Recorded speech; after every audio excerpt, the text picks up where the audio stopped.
Hello, welcome everybody. My name is Vanessa Brown, and I'm the author of The Forest City Killer. I'm also the owner of Brown and Dixon Bookstore on Richmond Row here in London, Ontario. And I'm also a big fan of local history and all sorts of ghoulish and interesting stories from London's past. So, of course, tonight we're here to talk about Forest City murders, and we have with us some wonderful guests I will introduce you to now. First, I'd like to introduce John Little. John Little lives in Bracebridge, Ontario, and is the author of The Donnellys, a new 2-volume masterwork on the history of the family notoriously murdered in Lucan in 1880.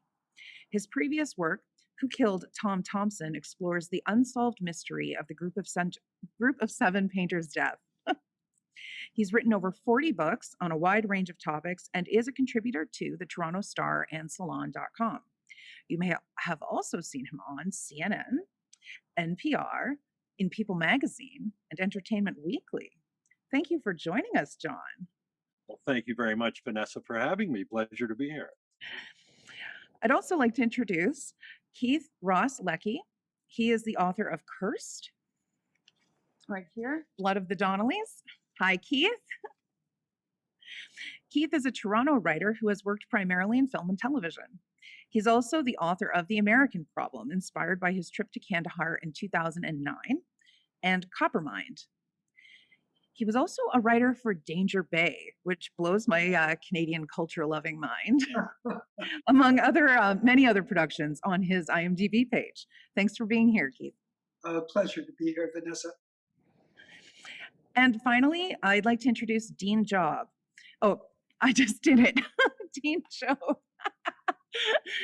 Dean Job teaches at the Masters of Fine Arts in Creative Nonfiction program at the University of King's College in Halifax.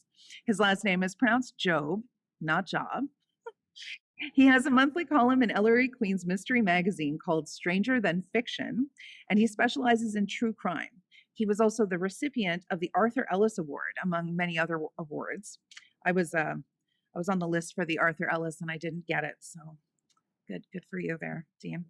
He's worked as a journalist for 35 years, and his work has appeared in the Chicago Tribune, the Irish Times, the Toronto Star, Quill Enquirer, and he was a staff writer for Halifax's Chronicle Herald.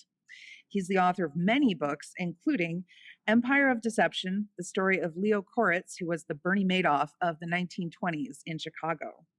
He is here with us tonight to discuss his book, The Case of the Murderous Dr. Cream. Welcome, Dean. Thanks very much, Vanessa. Thanks all for being here. Words Fest is a really amazing event here in London. I'm sitting in Museum London, which is where we normally have this in person, and I'm looking forward to us all being back here hopefully next year. So maybe we'll see you in person sometime. That'd be great. Yeah, so I'll just briefly go over a few things for those who are joining us who might not be, maybe they are really interested in finding out about historical murders in London and might not know much about the murders we're discussing. And of course, tonight we're not going to be discussing those murders in detail. A lot of other podcasts or YouTube videos or, for example, books are out there that you can read and learn about these murders in detail. But just for a brief overview, of course, my book is about the unsolved murders that took place in London in the 1960s. John and Keith have both written about the Donnelly Massacre that took place in 1880. And Dean has written about Dr. Cream, a notorious serial killer who did spend some time here in the Forest City as well, and murdered someone here in the Forest City among his many serial killings. So those are the murders we'll be discussing tonight, but more discussing the process of writing and what it's like to write historical true crime, and talking about what it's like to be a writer in this field. So that's more what we'll be talking about. Does that sound good to everybody? Sounds great. Excellent. Okay, cool. All right. So I've written some questions down and we'll just keep the discussion really light. I do have the chat window open, so if people have questions pertaining to our discussion, feel free to pop them in the chat and we'll see if we can incorporate them. Otherwise, we will have a question period at the end, but you are welcome to pop questions in because who knows? You might be brilliant and think of something I did not. So, all right. So my first question, well, they're all really for all of us. But Keith and John, you both have written about or talked about how you learned about the Donnelly massacre when you were kids, and that really stuck with you. Now, of course, many of us have heard these stories of murder and intrigue when we were children, and they really stick with us. So my question is, first of all, how do you think children process these concepts of murder in their own communities? How do you think they process those concepts differently than adults? And why do you think those stories stick with them? Uh, who wants to go first? I'll let Keith go first on that one. Okay. Yeah, what do you think, Keith? About children processing murder. Yeah, like when you Oh. first found out about the Donnellys, that made a big impact on you. So how do you reflect on that experience? And because of course, as adults, when we hear about horrible, tragic events, we understand more the real impact of that horror. But as kids, it's different. How is it different? How is it different for you? I think kids respond to emotion or, a more subliminal reaction to it's not about the nasty details of death or murder. Um, I would like to say, to John Little, congratulations on the Donnelly books. That's great. I mean, the Donnellys provide so much material that I certainly welcome any more publications about it. It's a wonderful story, and well, wonderful. I My father grew up on a farm about 40 miles west of Lucan, and we used to go out to visit the cousins every year. And I think I was 11 years old, and he made a detour through Lucan and said, terrible things happened here many years ago. And my dad was fairly gregarious. And he went in. We both went into the general store at that time, so it would have been the late 50s. No, early 60s. It was the 1980s, right? uh, Shush. But we went in and we spoke to the person in this general store, a classic old general store on the main street of Lucan. And my dad goes in and says, so to the proprietor, we'd like to know something about the Donnelly story. What can you tell us about the Donnellys? And the proprietor said, and I was standing beside my dad, and the guy said, around here, we don't talk about the Donnellys. And so, as a kid, it was the emotional subtext of that. What does that mean? So that really hooked me on the story of the Donnellys. And I mean, it was many, many years later, but I've always thought about them and was interested in them and how to portray them. And, it was, I understood, I read that there were so many journalists that came in after the Donnelly massacre that there were a similar number of stories written about the Donnellys that had been written about the assassination of Lincoln. I mean, it was, just a huge press story. And so it's great that we're addressing it now and we're keeping it going and keeping it, to analyze it. But anyway, to answer your question, as a kid, there was a tone in that general store that kept me interested for the rest of my life. And what about for you, John?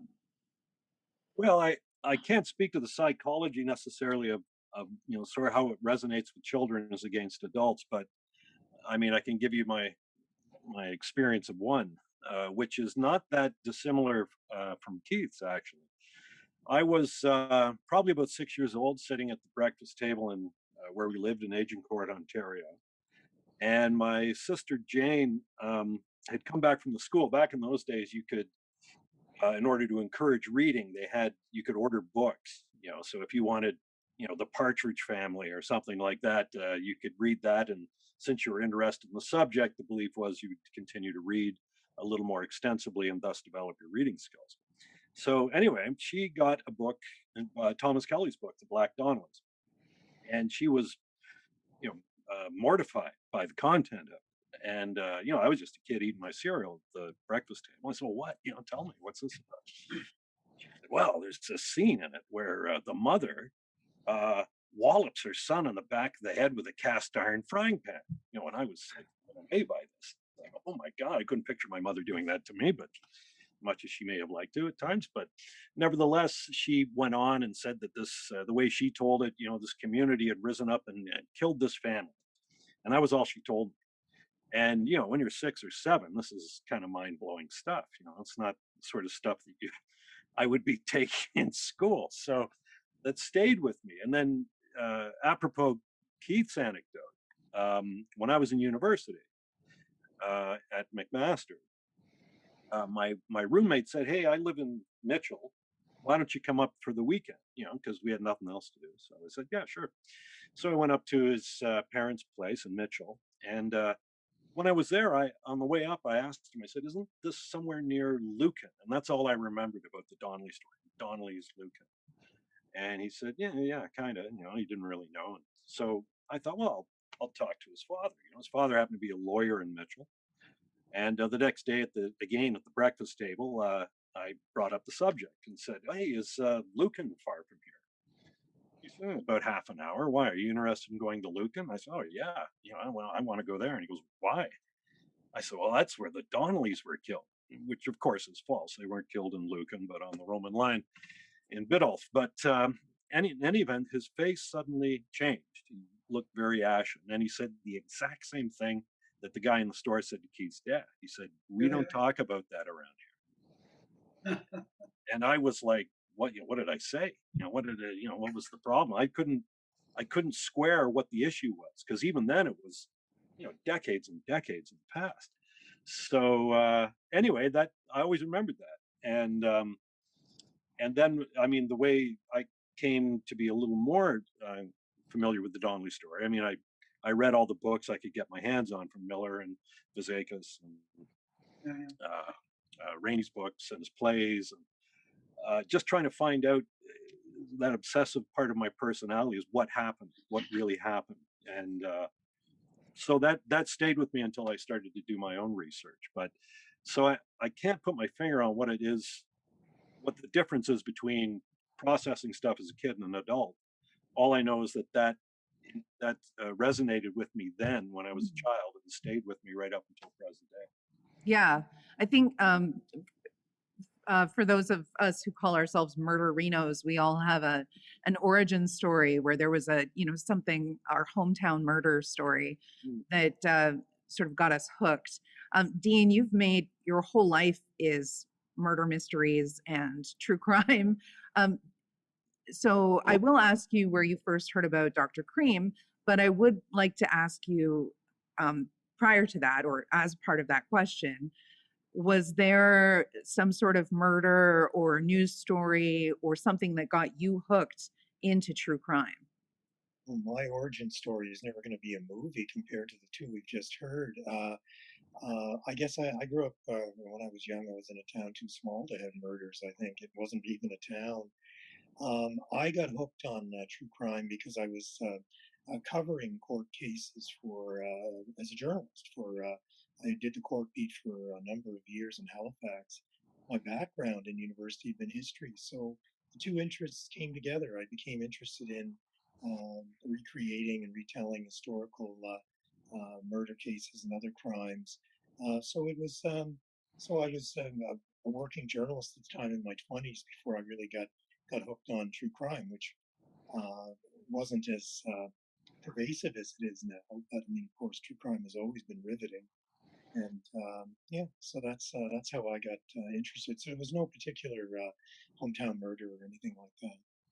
Well, I mean, you mentioned true crime being more pervasive now, and it is. And I also think it's interesting that there's been a shift from the more sort of licentious, scandalous, often fictionalized versions of true crime towards um, journalistic true crime, which is something that you and John have done. But Keith, you wrote about the Donnellys from a fictional standpoint, which, from my perspective, is a great opportunity to humanize and give flesh to these sort of historical ideas.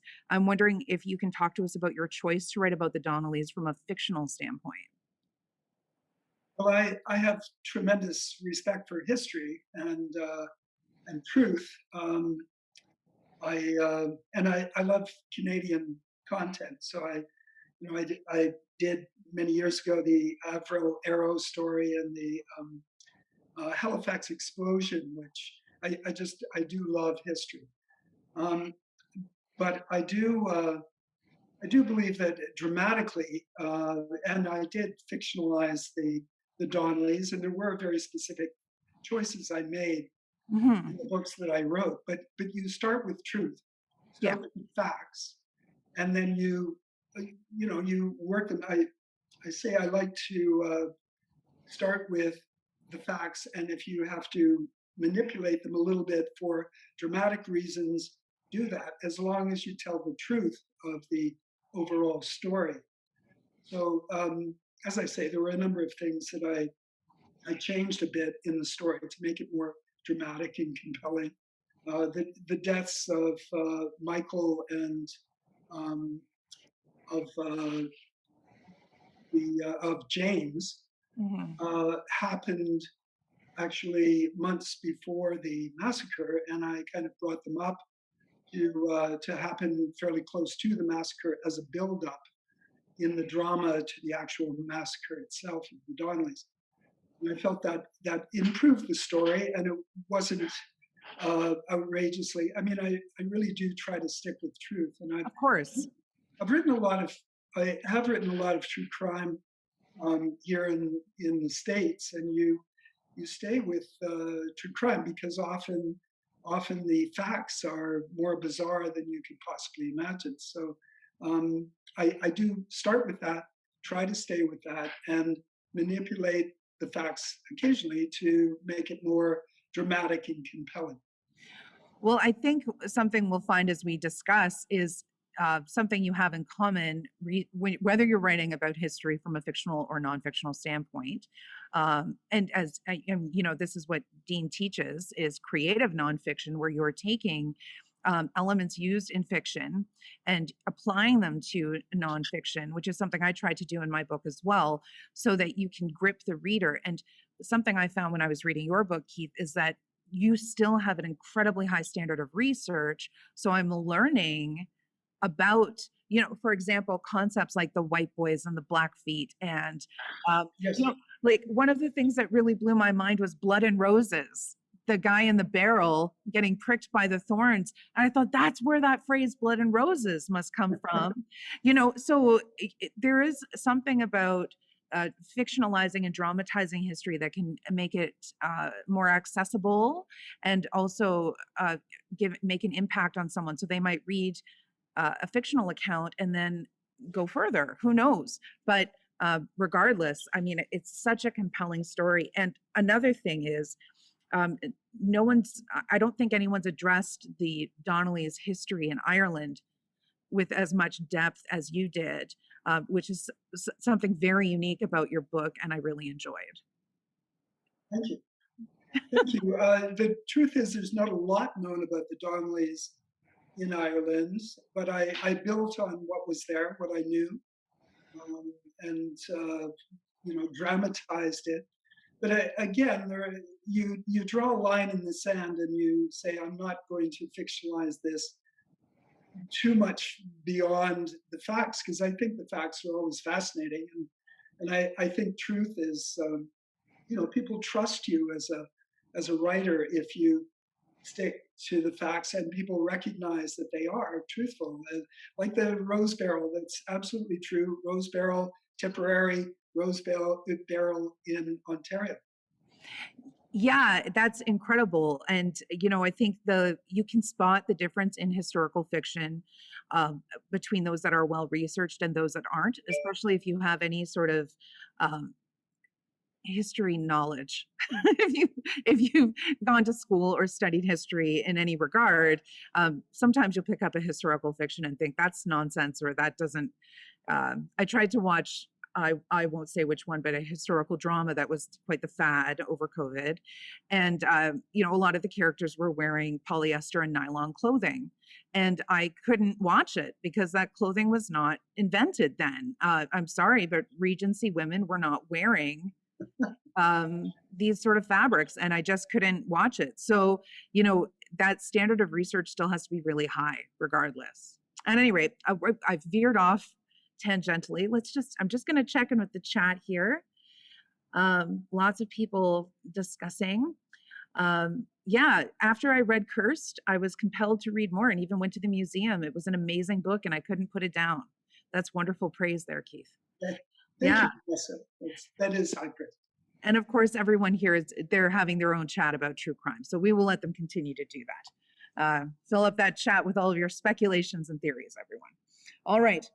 So my next question is for John, and I promise, Dean, I have questions for you as well. They are coming. I just know we've gone a little Donnelly heavy on the front end, but we will swap it around. And so, of course, John, this is for you. In his landmark book, The Donnellys Must Die. I mean, Orlo Miller's the king. All right. So just here in London, Ontario, when it comes to local history, Orlo's the king. Anyone from London, you want to read about it, you've got to read his books on London history. He's the best. All right. But he explained to readers that he felt that the Donnellys were killed as a result of feuds between the white boys, the Blackfeet, Right. the British, the Irish, the Catholics, the Protestants.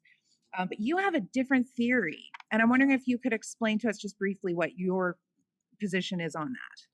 Well, to me, it wasn't a case of a feud that was imported from the Emerald Isle. It didn't need to be.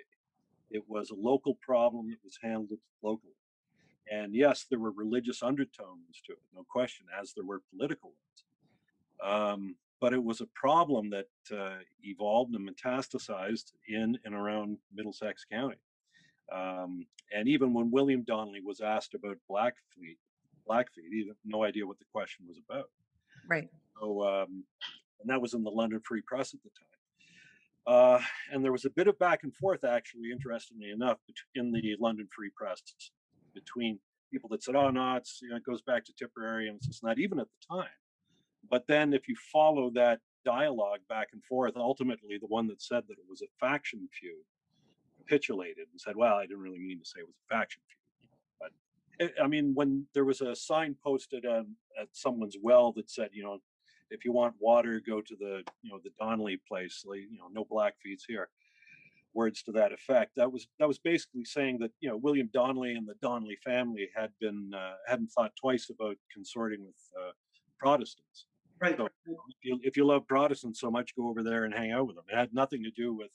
It was a line drawn in the sand by the hardcore Roman Catholics, the Irish Roman Catholics, and people like the Donnellys, who I believe, when they came to Canada, viewed it as the new land, new opportunity. A lot of the feuds and the problems and the issues that they had back in Ireland were left back in Ireland. And so if they wanted to hang out with whomever they chose, they were individualist enough that was how they operated. It was a family first attitude.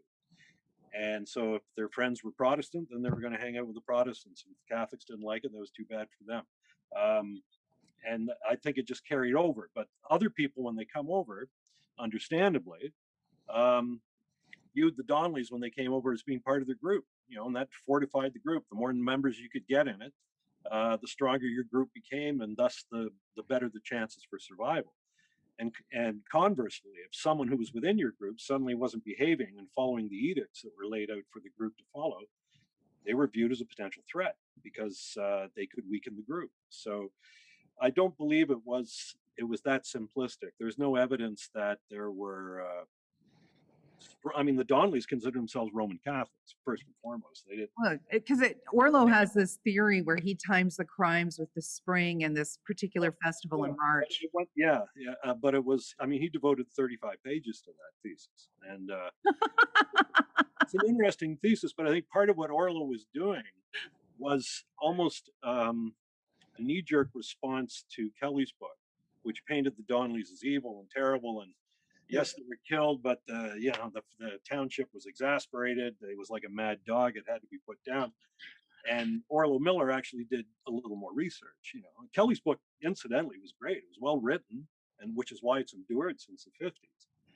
But he only really examined one side of the ledger, and that was what he put out. And then Orlo Miller was almost indignant when he read that, because he Wow. was exposed to the other side, and he pushed the pendulum to the other extreme.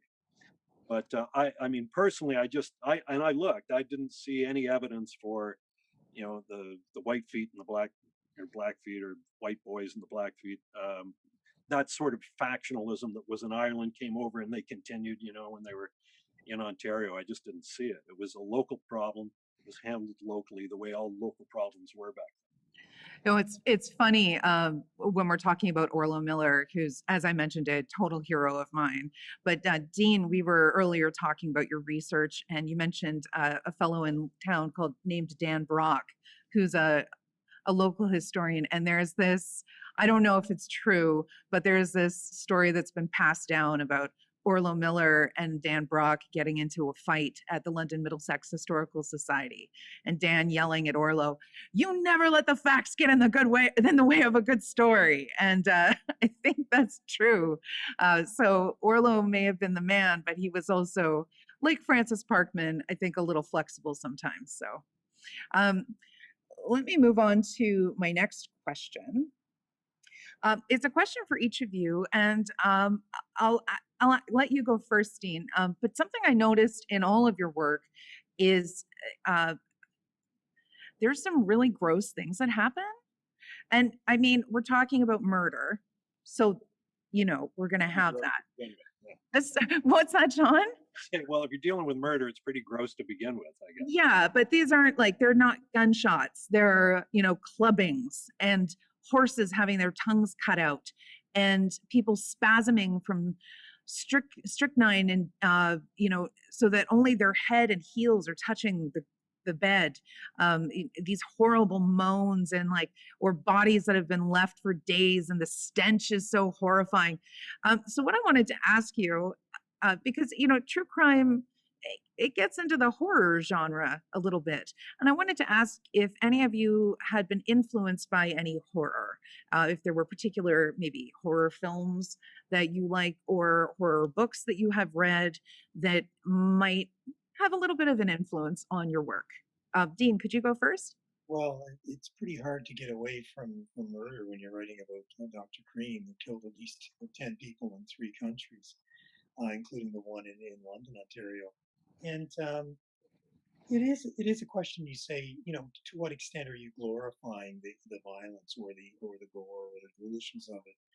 But I look at it not really as being influenced by horror, but really just being influenced by the facts. I mean, this happened, and I think you're doing a disservice to your readers if you don't tell them this is what happened. But I was more interested in Cream.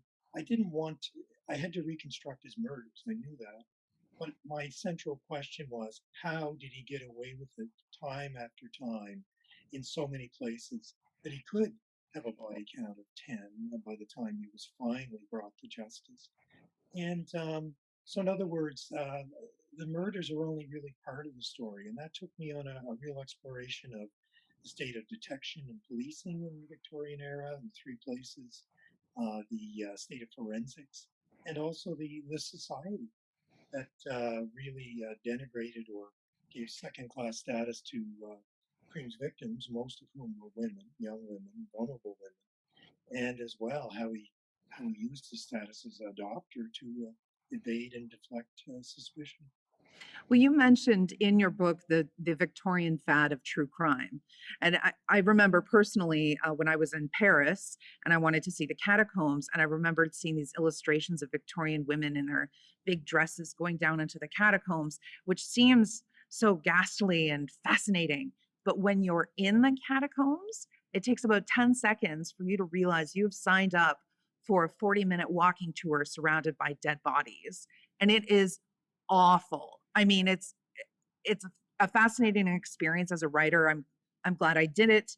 I know that, doing my own work, I've looked at photographs or read reports that were really horrifying. And you're right, there does have to be a balance between sharing the truth and glorifying that. But at the same time, if we're attracted to this material, there has to be something that attracts us to writing about it. So, you know, that's where I think that interesting, there's a juxtaposition of fascination and also responsibility, I suppose, would be the way to put it.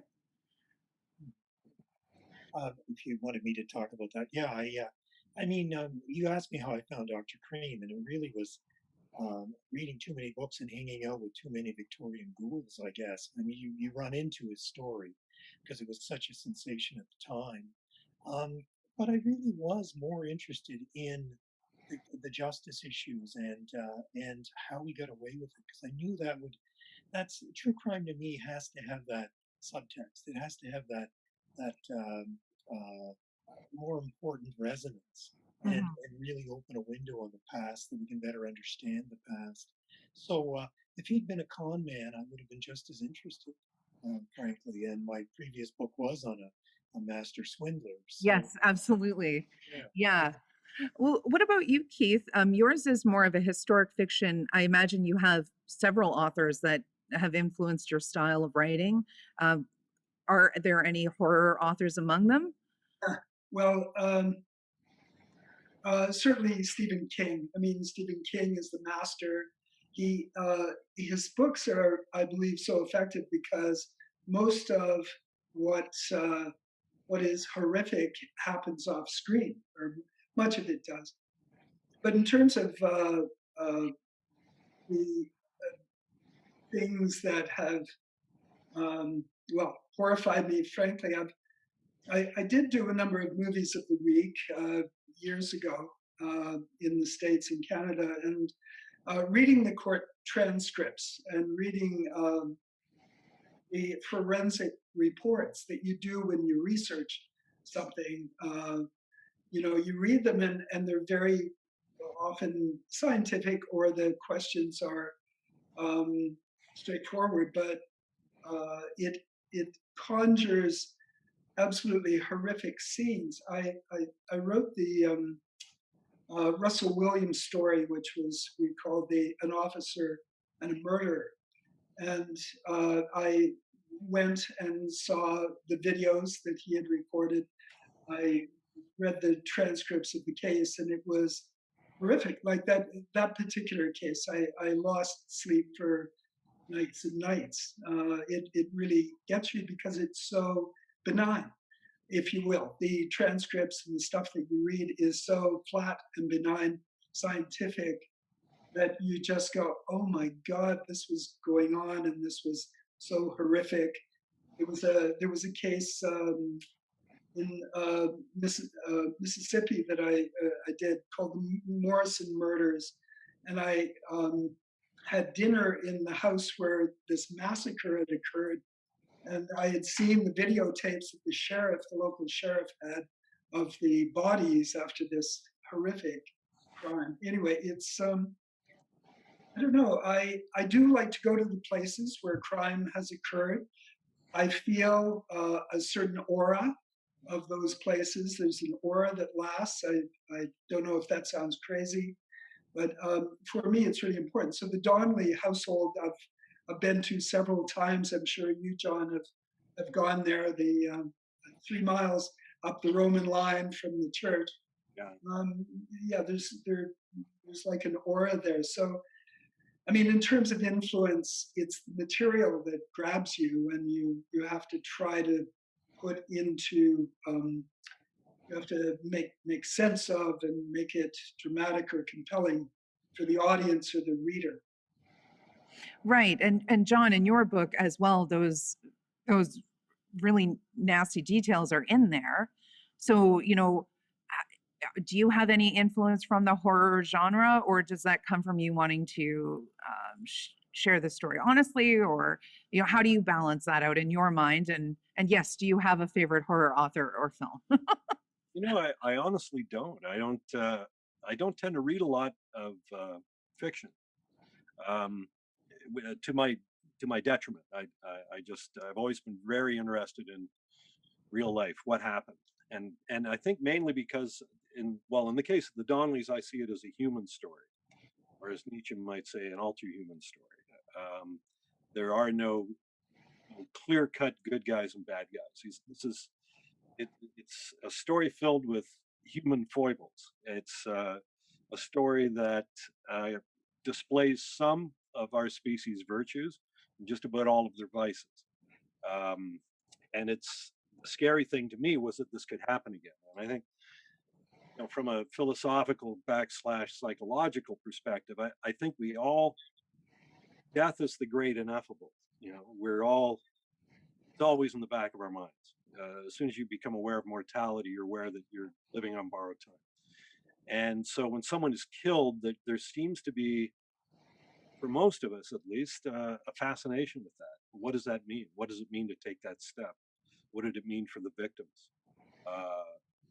Was it pleasant or unpleasant? Was it brutal? Was it not brutal? Was it a release or was it not a release?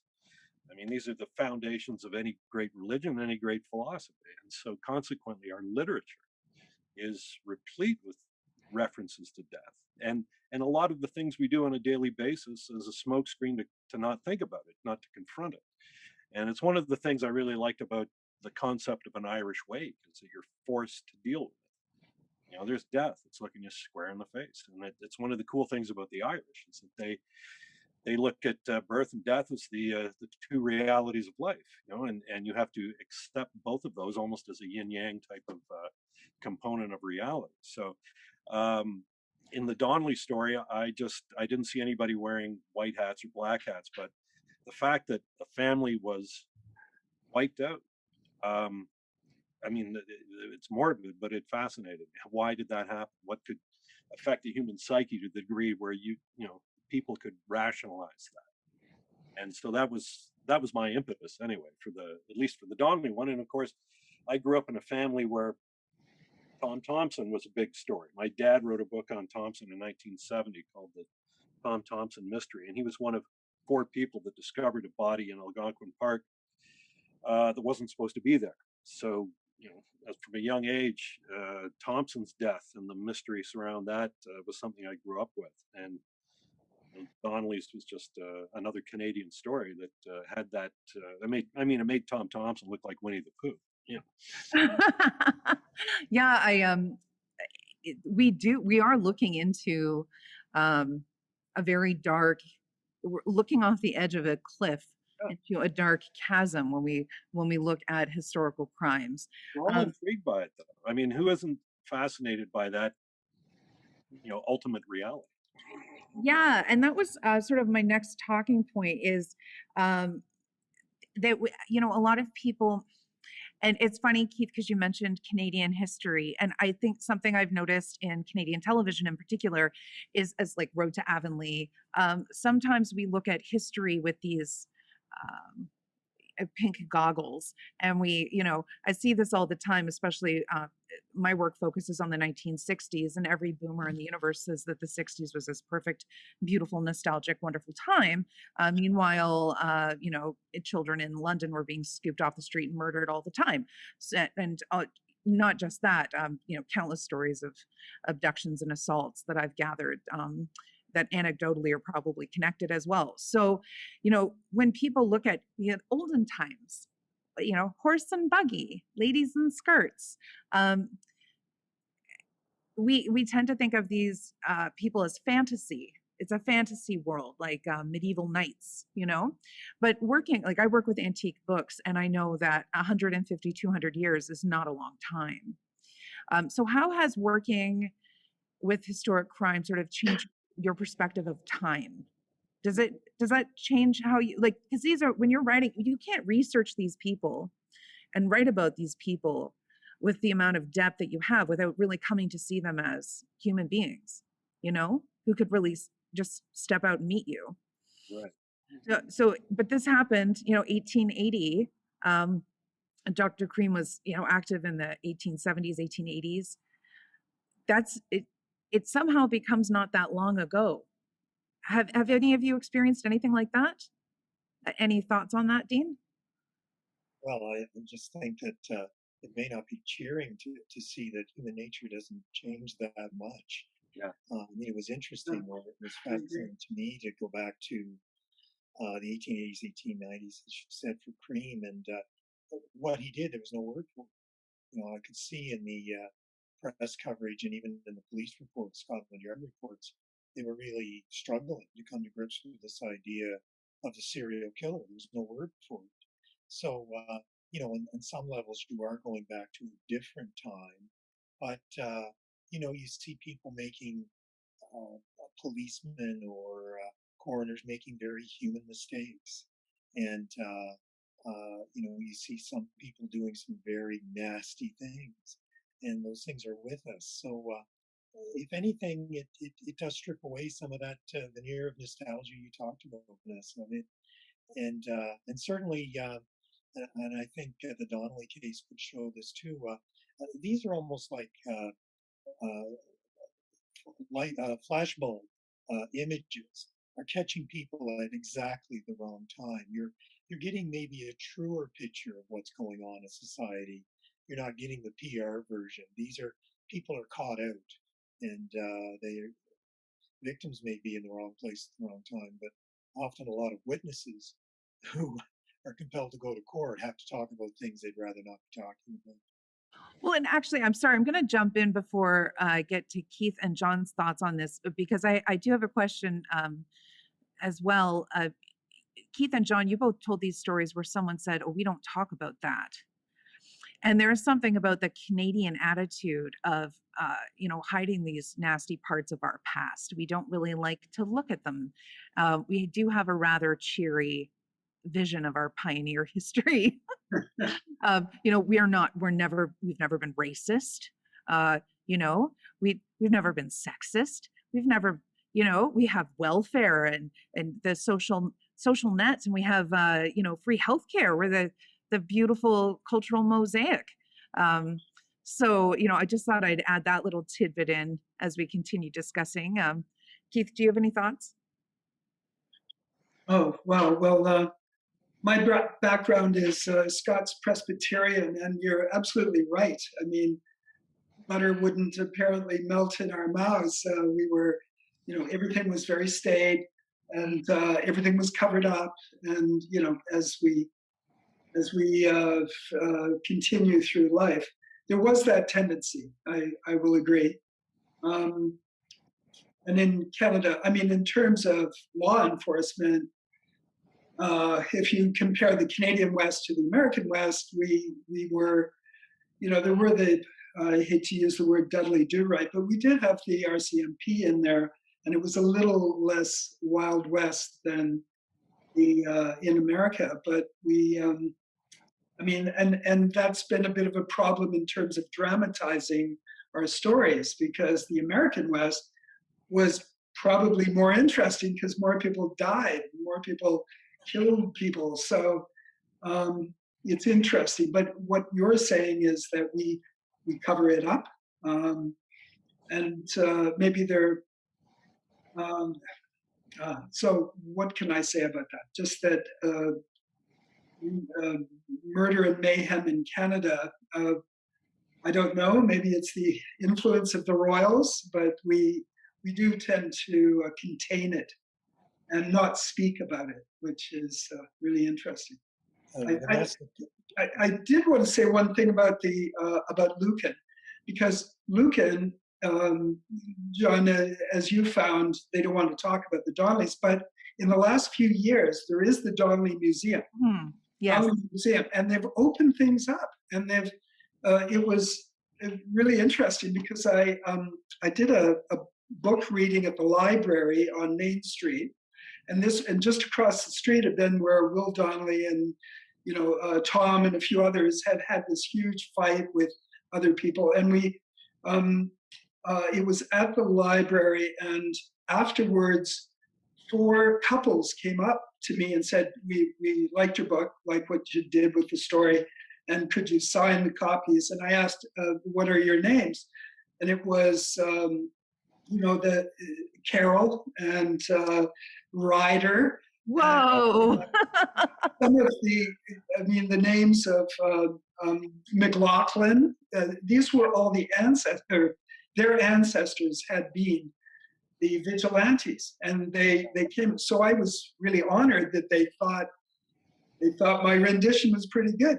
And then afterwards, we went across to there's the Roadhouse, M&M's Roadhouse on the main street, and great pub food. And it has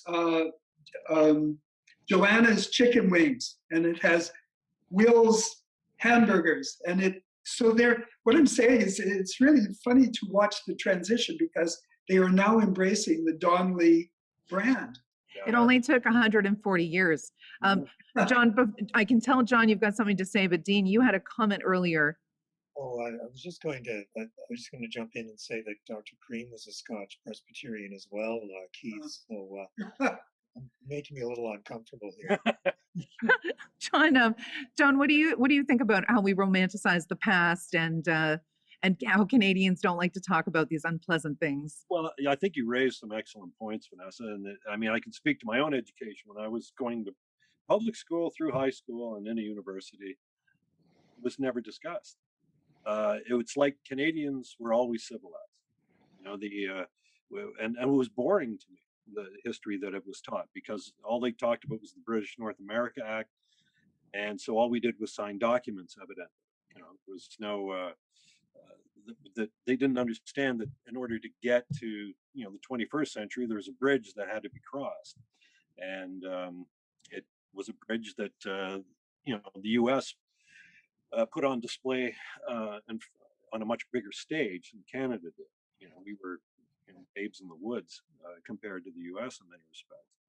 But it was never talked about, and that's why when I got this pushback from my friend's father, I couldn't wrap my head around it. But Keith raised a good point. I mean, it's done a complete 180 in the past 5 years, 6 years. I mean, they have tours on or at least he did. Robert Saltz used to have tours on the property where the family was killed. There's a Black Donnelly's Brewery, the Lucan Area Heritage and Donnelly Museum is now in full swing. And it's interesting. I mean, I find it a very intriguing irony that the very group that had hoped to eradicate the Donnellys, and so that even their name wouldn't be remembered, those are the people that are forgotten. You know, they appear only as footnotes when some scribe like myself tosses his hat in the ring with another offering on the Donnellys, and they're mentioned in the footnotes. So it's everything that I mean, had the Vigilance Committee not laid the Donnellys in their graves, their legend would not have grown, you know, to the extent that it has. And it makes me wonder if, because of the nature and the brutality of the murders, had it occurred to another family in Middlesex County, and the magnifying glass was put on their exploits over a 40-year period of time, how blemish-free would any family be in Biddulph? You know, I suspect that, you know, the Donnellys were not saints by any means, but nobody in Biddulph was. Not from the many newspaper articles. I mean, there was one season of Assizes where it seemed like it was just Biddulph, the entire list. Well, and crime didn't, I mean, the proof of that is crime didn't disappear when the Donnellys died. You know, it's continued on to this day. So yes, they weren't, you know, a black stain on the neighborhood. They grew out of the neighborhood, you know, just like everybody else did. Now, speaking of legends, we should address the rather bonkers legend that now, of course, there are many legends about the Donnellys, and we'll get to that too. But a lot of Londoners are under the impression that Dr. Cream was Jack the Ripper. And, you know, I think a lot of Londoners were under the impression that he was from London, Ontario, you know, and then fled here after he was caught. There's a bit of a misinformation there. Now, I have to ask you, Dean, was Dr. Neil Cream Jack the Ripper? No. And I'm sorry to burst that bubble. But first of all, no, he was born in Scotland, came to Canada with his family at age 4, grew up in Quebec City, So Quebec City is the place that has to answer for him, not London. And he was only in London, Ontario, for about a year, 1878 to 1879, practicing medicine.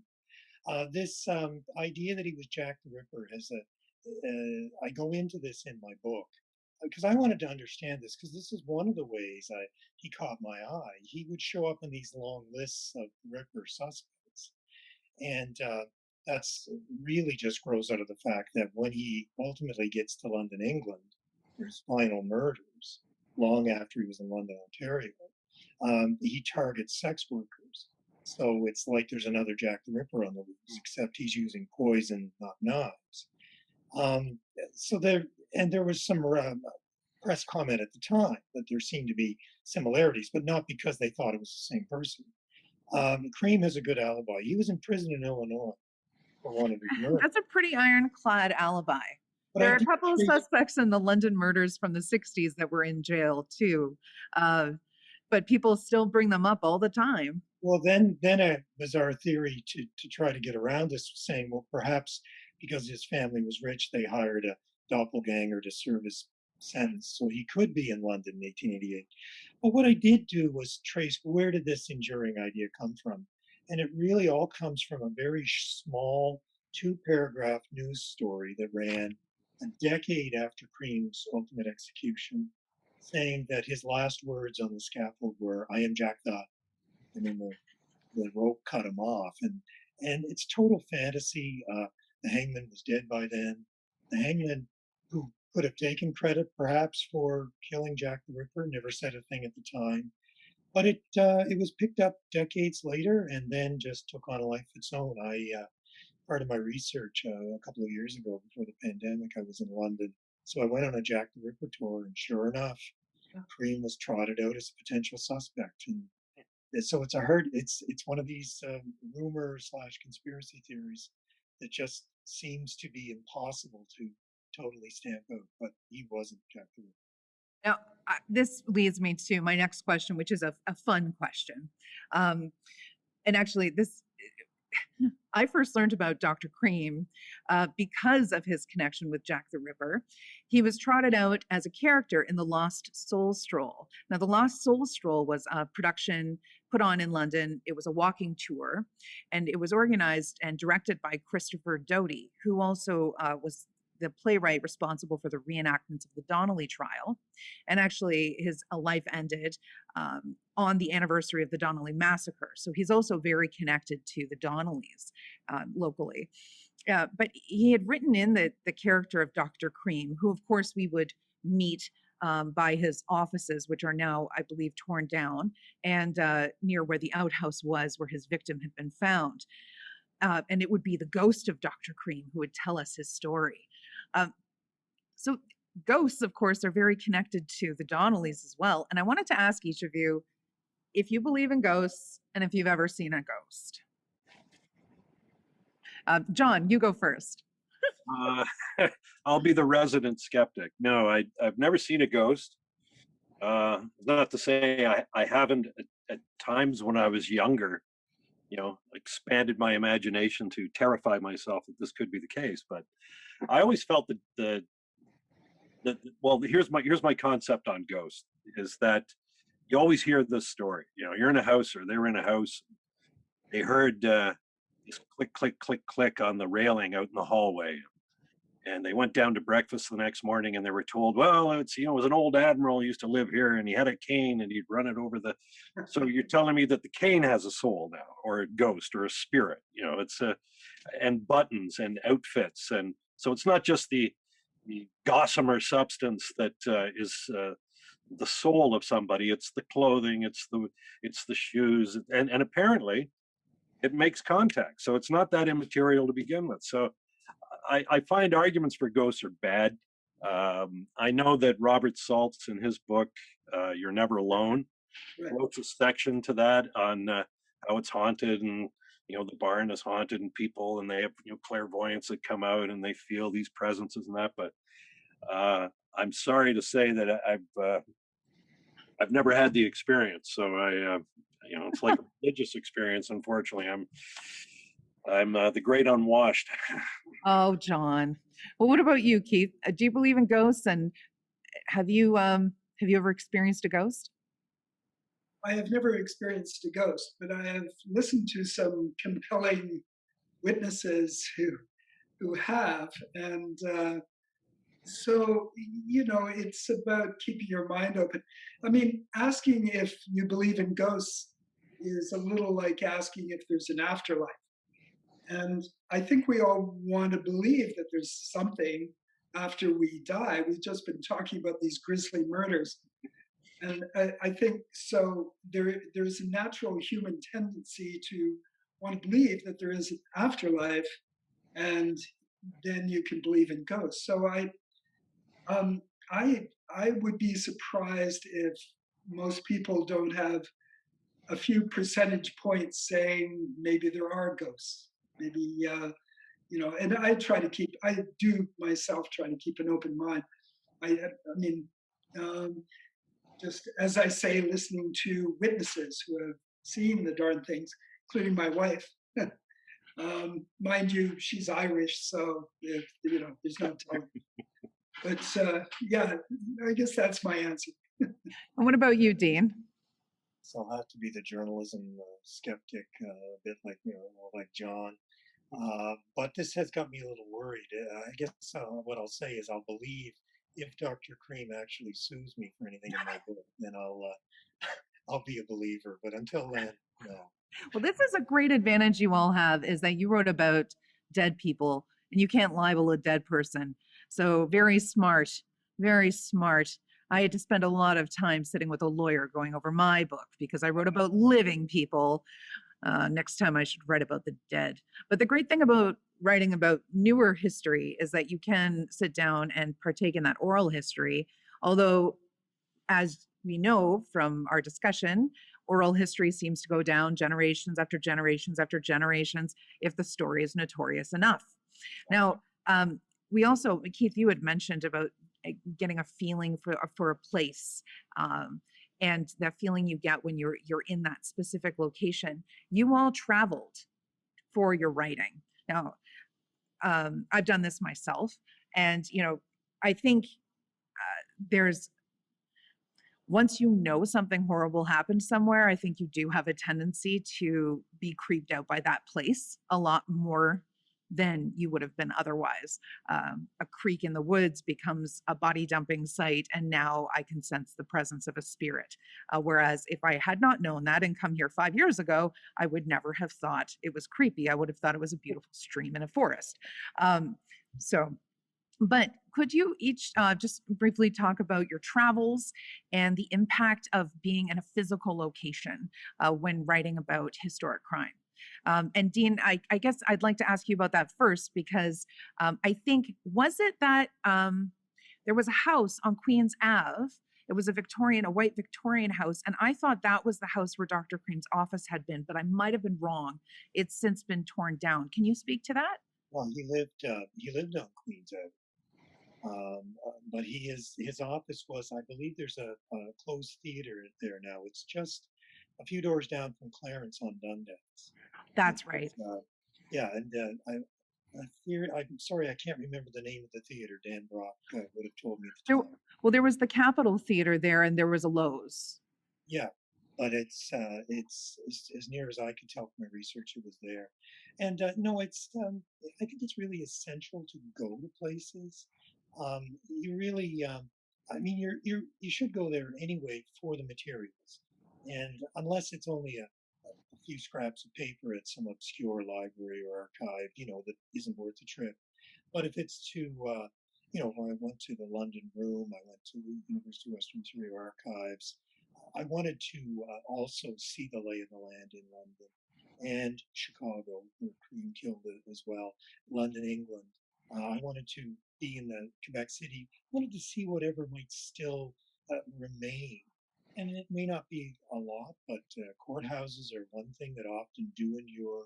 Uh, Cream's Church, I was able to go in that, and it literally hasn't changed in 150 years. So that's I think, a really big part of it.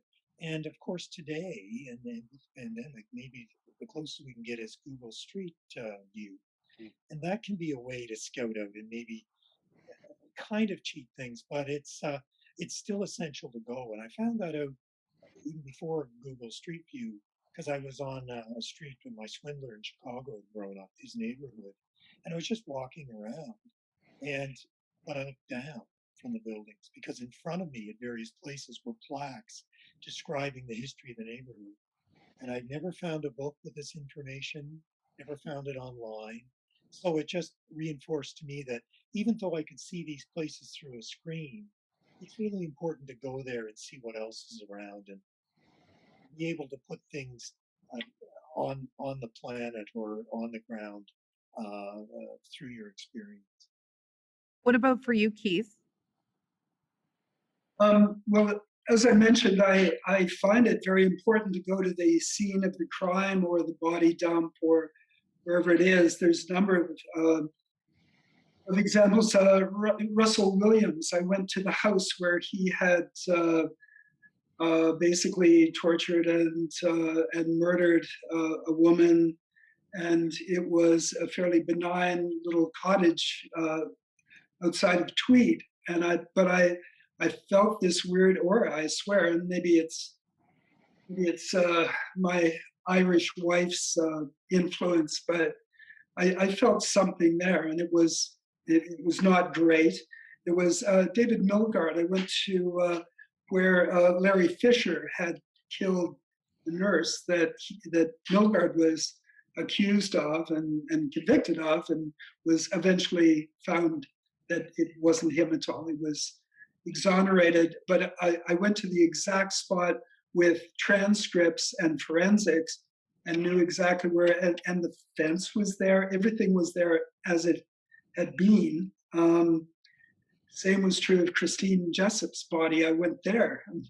And it's just that I feel a need to go to those final resting places. And Christine Jessup in this beautiful glade in the woods, and a terrible murder.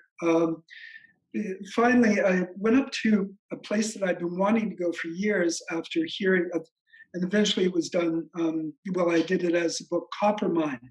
And Coppermine was where two priests had been killed. It's now called Kugluktuk. And 9 miles south of the town of Kugluktuk, at the mouth of the Coppermine River, is a place called Bloody Falls, quite a remarkable place with water cutting through this granite slab, and very dramatic, all kinds of fish. The Cree and the Chippewyans and the Inuit have gathered there and had fights for thousands of years. And this was where the two priests were killed by the two hunters, Sinisniak and Unuksuk, who thought they were possessed of demons. And I was able to find the exact spot where they had been killed. And there was Bloody Falls was named by Samuel Hearne after a massacre that he had witnessed just on the other side of the river that you could get over to. It was like a plateau. And there was a group of about 80 Inuit that the Chippewyans Samuel Hearne was traveling with in 1792, 1790 something, he witnessed the massacre of men, women, and children on this spot. And I stood there and just went, oh my God, I feel something. Even as a cynical Scots Presbyterian, there's something here on this spot at Bloody Falls in the Northwest Territories. So it could sound sick to go to these places and kind of feel the aura that they have, but I believe it's there. And one could argue that it's just in my head, that I've looked at I knew exactly what happened there, and I studied what happened there, and that's what's affecting me. But man, I don't know. I feel auras in these places. John, what about you going to the physical locations? What was your experience like? It's funny. I was going to say when you first posed the question that while I don't think it's necessary to go to those places, it helps. Thinking about it, I thought, you know what, I've been to all of these places when I was writing. So clearly it must be important. um, I remember reading years ago that somebody, I can't remember the authors, wrote that a historian will tell you what happened, a writer will tell you how it felt. And I think that's sort of the task I see as a writer, even if you are writing on a historical subject. And that's very hard to do, I think, unless you make the effort to go to some of these places. The Donnellys, it's a difficult one because so much has changed. Lucan has changed. So you could go to, where they had their big brawl at Fitzhenry's tavern.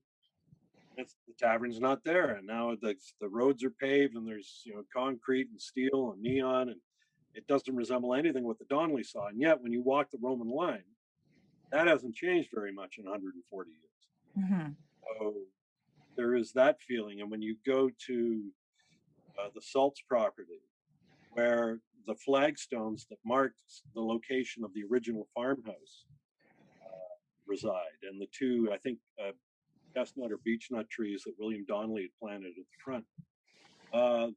Those, I mean, they're moving, they're emotional experiences, as is standing by a gravesite, because you know that every player in the drama stood there at one time or another.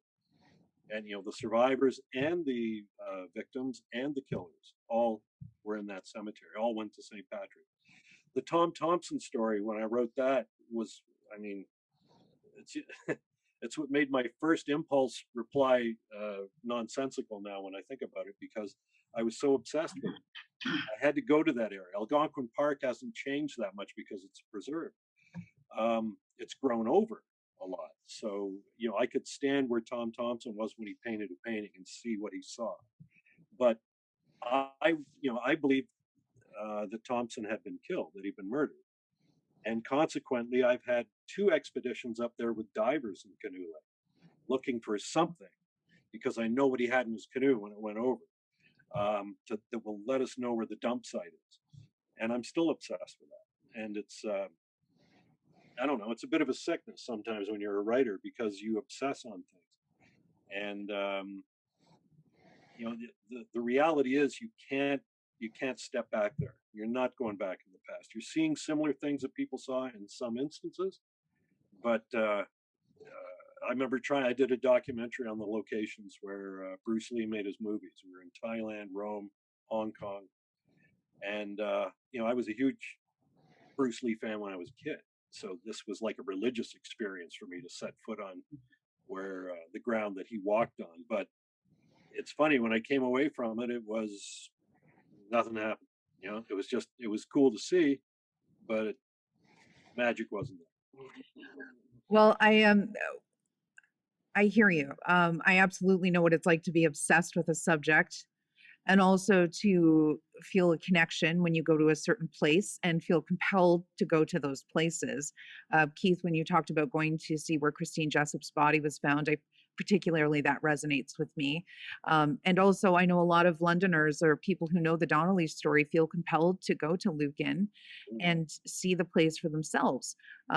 Of course, with Dr. Cream, I mean, he was in London for a relatively short time, but I do always think of the woman he murdered every time I go through that parking lot. Actually, I went through that parking lot with Echo and the Bunnymen and thought of her. That was a strange night. So we're getting some very specific questions about research and archives. But before we move on from the spiritual thing we're discussing, I just wanted to show you something, because of course we know James Rainey, and he wrote this amazing book. I'm just going to share my screen briefly, and if I flub it, just forgive me. Okay. Let's see, I clicked it. Did I? Oh, there we go. Yeah, we'll share it. Here we go, everybody. So I think it's 1966, but James Rainey wrote this poem and he had it illustrated by Jack Chambers. Do you see it there? It's called The Dance of Death at London, Ontario. And here I'll show you a couple of them. Jack Chambers did the illustrations, And here we see the historic courthouse where the Donnelly trial took place. And in the poem, it says, "At Colonel Talbot's courtly house, I hanged the rebels rash, sir. Today I'm herdsman of the cars, but once used the public lash, sir. I cannot," then Death replies, "I cannot see you wherever you are, but I feel you way down my pan that dips down and scoops up you both, courthouse and policeman." And it's a whole long poem about death in London, Ontario. I find it very fascinating. And here's the final one. Here is death and at the birth of a child. The doctor says, "At the very gates of life, I allow the human vine. Nurse, take away this little cup. I've filled it full of wine." And Death replies, "Yes, give me that cup, and I will spill it sometime, someplace. Shall I carry it safe for years or miles, or fling it now into your face?" I find that absolutely fascinating, especially when we're talking about murders in London, Ontario. I think I stopped sharing my screen. Does it look normal again? Everything- Well, yes. Okay, good. Technology. But this idea, someone wrote in the chat that they had brought someone to London and that person said London was evil. And it is interesting that, of all the little towns Dr. Cream could have come to, he didn't go to Kitchener, he didn't go to Windsor, he ended up here in London, Ontario, the serial killer capital of the world. I think it's because of the life insurance companies that are headquartered there. It's a really good place to get murdered because of life insurance. Is that what you're saying, Keith? The companies might drive the locals nuts. I don't know. I know London a bit, and it's sort of the capital of Canada for insurance companies, corporations. Yes. Yeah, it is. But to see these artists and writers responding to these true histories and true crimes and the murders in the Forest City, which is of course what we're here to discuss, I find that very illuminating. It's impactful to me. I'm not sure if it offers any relevant discussion, but I thought the three of you might be interested to see that. So before we get into any Q&A, my final question is about archives and archival research, oral history, the magic of archives. Not everyone likes archival research. I personally adore it. I've spent, when I was working on my book on Hotel London, I spent hours going through Chamber of Commerce meeting minutes, about 20 years of them, and I found it riveting. I think most people would find that really dull.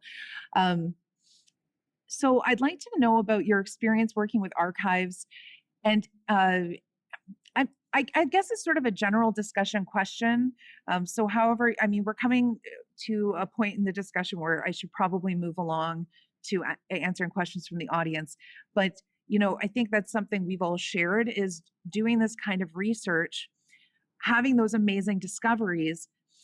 And recently my book club did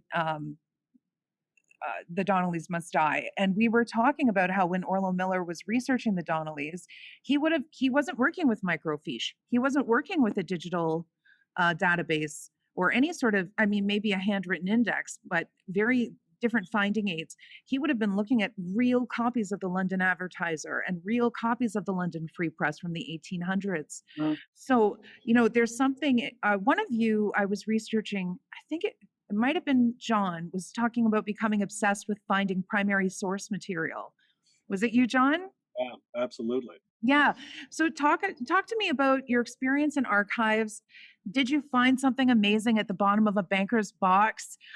Did you run into something really cool? Because, I know from my book, I found there was this Elizabeth Spicer was a London librarian, and she was the one who cut out all the newspaper clippings and put them into the vertical files. And there was this one tiny little 2-inch column that she happened to clip out, and she happened to tuck it into the file that I looked at, 50 years later, and it just completely changed how I saw my research material, thanks to her and the work she did cutting out these newspaper articles and giving a little notation on it of the date. So these are the great moments, and I think we've all had them. So could you share? John, could you go first? Well, I mean, what cleared the logjam for me was accessing the University of Western Ontario archives. I mean, they were kind enough during the time of COVID, when I couldn't go there, to essentially send the archive to me. They made copies of all of the Donnelly documents, of which there were in excess of, I believe, 3,000. They copied all of that for you? I mean, Holy Hannah. yeah. And that was great. I'd already written my manuscript, but once I had access to this, Don't say that, because then if they're listening, they'll think, why did we do all that work? well, they got paid for it. Oh, okay, all right. But still, I mean, it was very gracious of them to do that. And when all of these documents arrived, it caused me to go back with now these primary sources in hand, such as Charles Hutchinson's copybooks of the clerk of the peace, and the correspondence between the lawyers and William Donnelly and Pat Donnelly writing to him during the trials. The London room was great for providing newspapers. I mean, the death of Jim Donnelly to me was intriguing because there was no wake. It's the only member of the Donnelly family there was no wake held for. Don't know why that was. There's different questions that could be raised about it, but the London room provided the burial records of St. Patrick's Church, and he wasn't even listed as being buried there, although presumably he was. But there's these sort of things that send you down different rabbit holes for more research. It's like, why isn't there? Why wasn't there a wake? Was it? And some authors have claimed he died of tuberculosis. Well, if it was consumption, that would understand why you wouldn't want a group getting together. Others suspected that perhaps he was shot, in which case, if there was a post-mortem performed, that would be evident and there could be criminal charges laid. But from what I could find as to how he died, it was inflammation of the lungs, which is what we would call pneumonia. Painful, slow death over about 7 days. But the primary sources were far more fascinating because there was information in secondary sources, books written by other authors, that I couldn't find the primary source for, which leads you to one of two conclusions. A, it was made up, or B, it was a private source that they just haven't divulged. In either case, I didn't feel comfortable using it because I couldn't source it.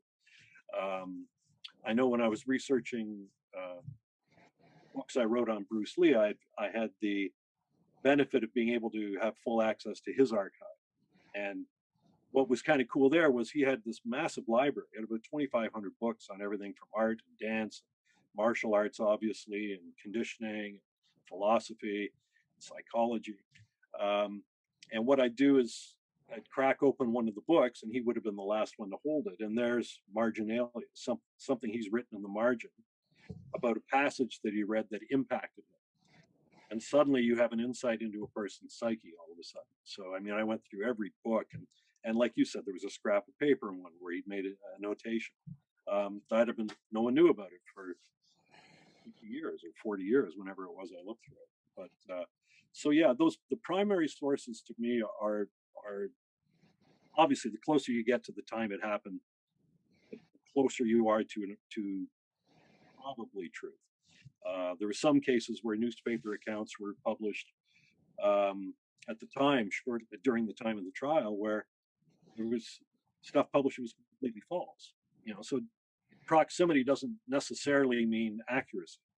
I think, for example, of a quote attributed that Diane or Joanna Donnelly fell to her knees and prayed for a moment to pray to God in order to forgive her of her sins, and a fellow said, "Oh, get off your knees, or it's too late for you," and hit her with a club. Well, the reality is, nobody was there who ever said that. That was concocted for the audience.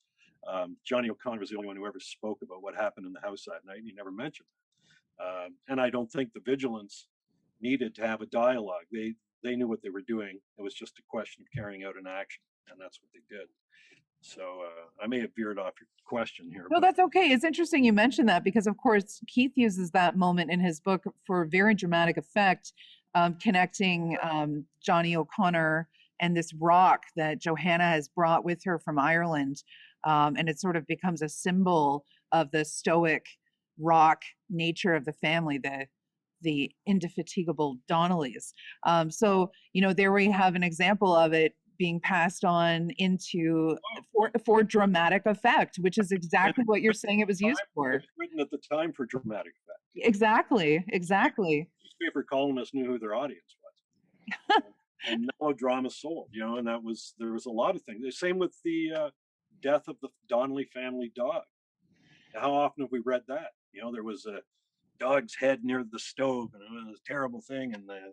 And yet, I think it was James Keefe wrote a letter to the paper in 1882 that he had the Donnelly's dog, the dog that was there the night of the murders.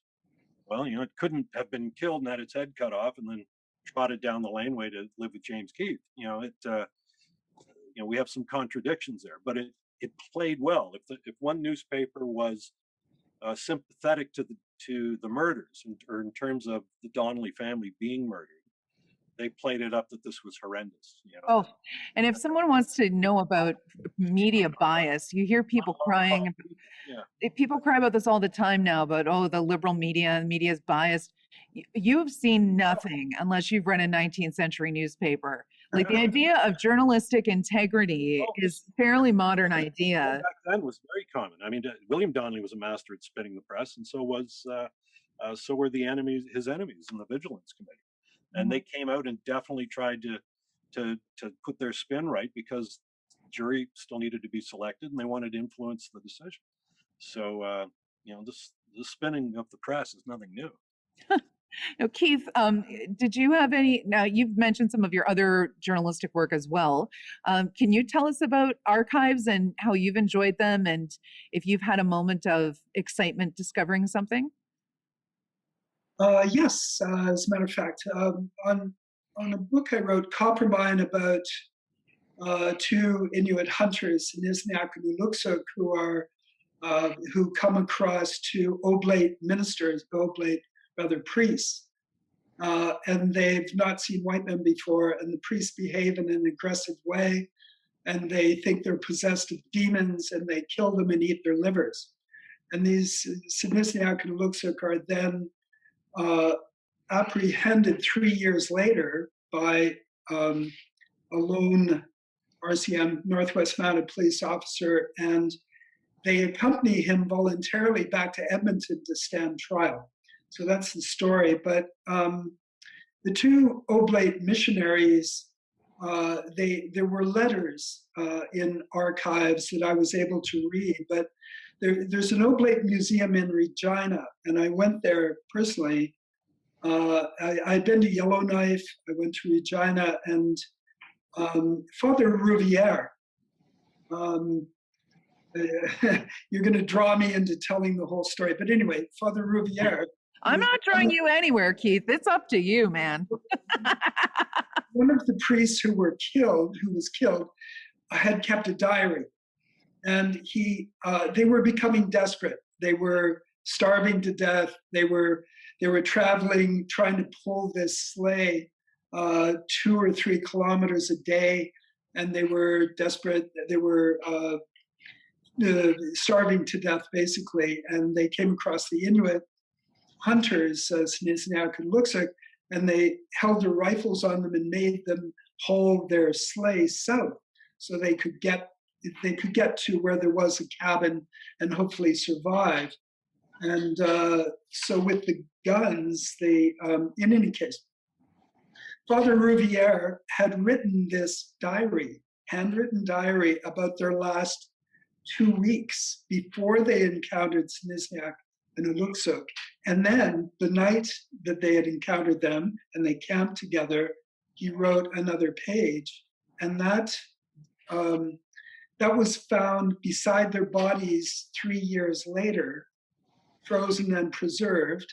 And that diary is at the Regina Oblate Museum. And That's amazing. That's amazing. It was just, and looked at it. They were desperate and they were fighting.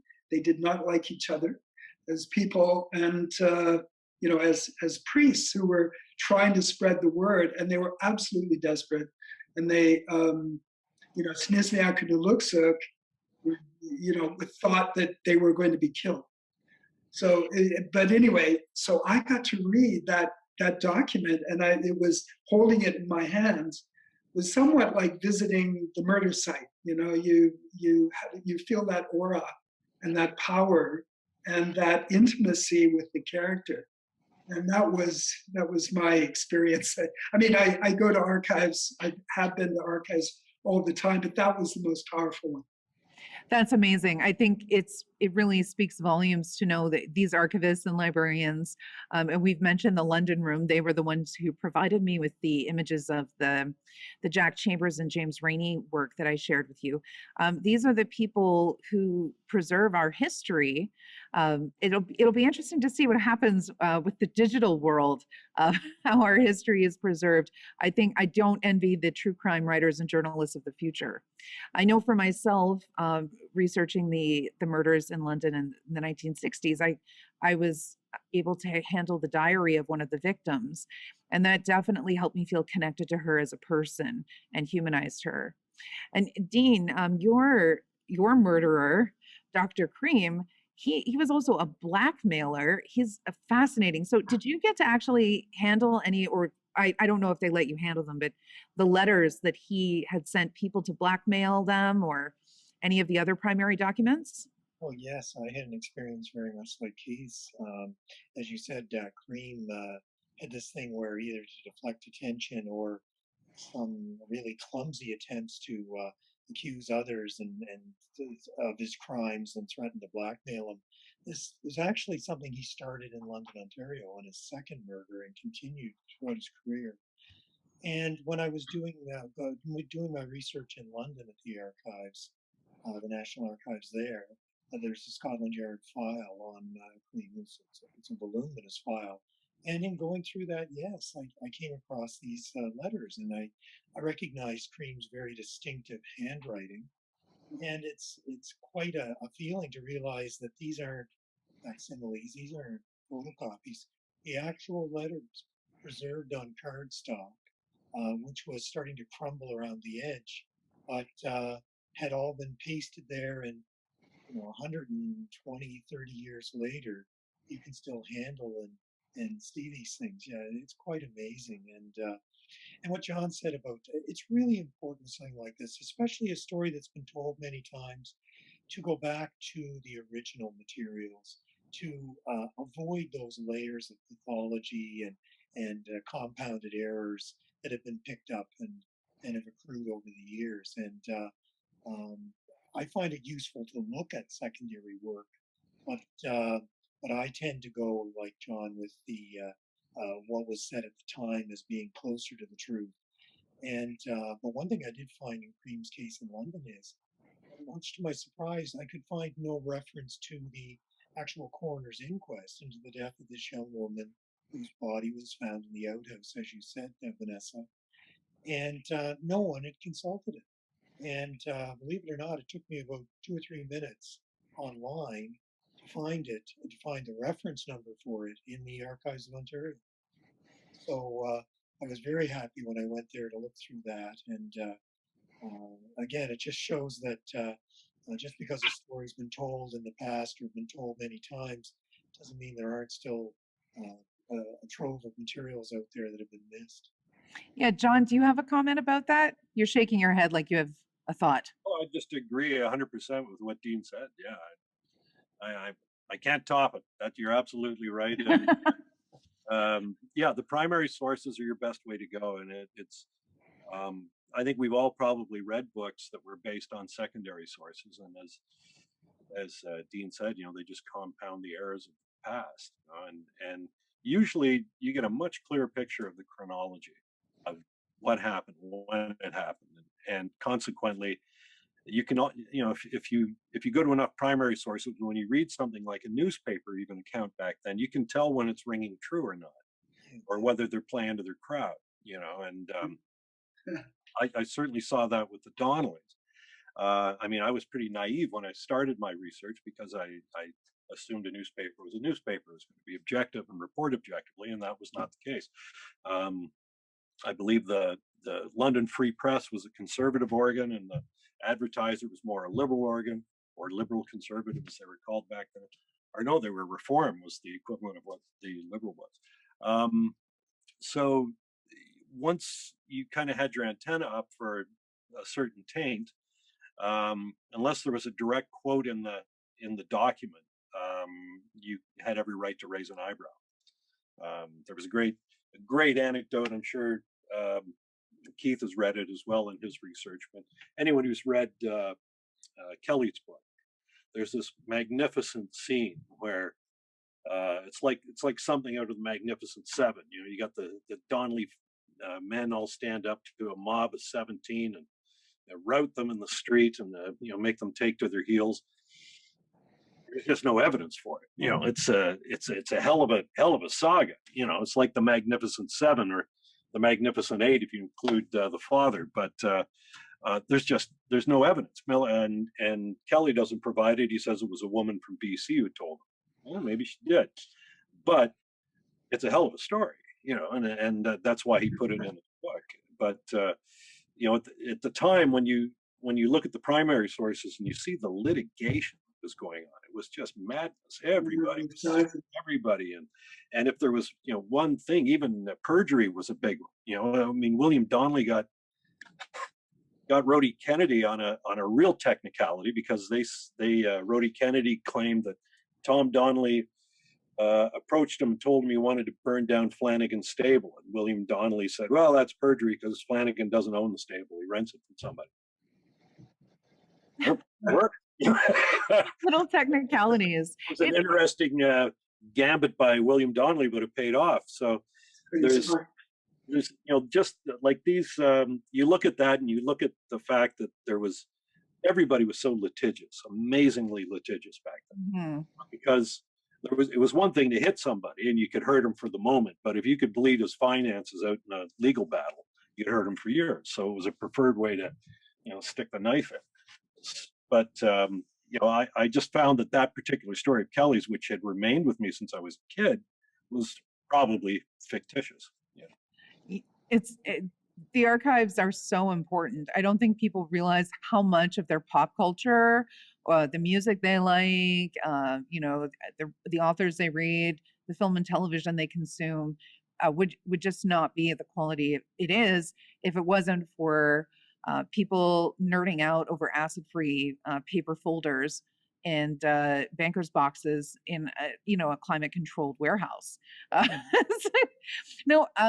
I could continue to talk with you about the challenges of researching true crime, which is what I am personally interested in asking you about, especially with people who have so much experience researching as journalists. Canadian true crime has very particular challenges of research. So I'll just drop that bug in your ear, but we do have some questions and we're getting long on time, so I think I should probably look at them. So let's see.